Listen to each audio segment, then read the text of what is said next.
Sa pagkakaroon ako sa mag-alaga ni mother. Kaya ang akong ate nga nag-alaga ani o pila-pila pod ka 2 years. Nagbakasyon sa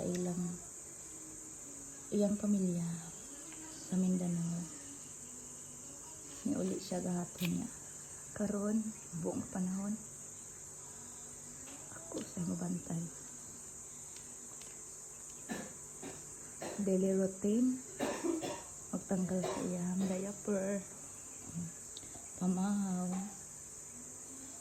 siya. Kung gusto niya maligo, paliguan. Pero tagsara niya siya maligo kaya makasakit ng god. Para adlaw maglabas sa habol sa iyang inhian. Ug ang iyang short. Mao kini ang adlaw-adlaw ginahimo sa akong ate sa siya pinagbantay diri. Higop siya kape guys. Lami ang kape? Ha? Lami ng kape? Ha? Lami. Lami? Ay sus. Ha? Lami di ay. Ang adson. Ang adyo nagkabuhi. Ang adson. Buyag. Lami buyag. Higop.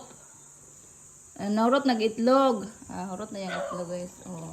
Ang luto kahinay siya mukhaan sa luto. Ano si mother?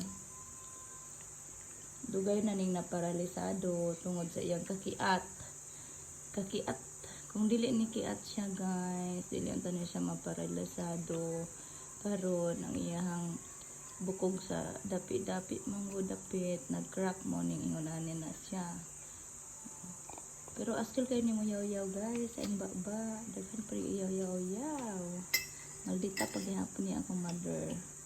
Pero bisan tuod no, gipadako ko ani nga nilatos.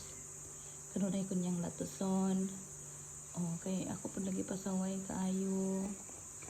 Halos may karaadlaw sa gamay pa ko nilatosay. Tungod kay ako po ang yang guest, ako ang binataon. Basta tanan. Musukol ko niya, manang latoson pod ko. Maldita pod ni kaayo, baan pod ni kaayo. Pero dili gyud nato magtalikdan ang atong ginikanan guys. Bisan pag unsa sila ka bugbugera nung bata ka pa, pero kailangan pa rin natin malin hanggang the end and the rest of her life. Thank you for watching guys. Bye.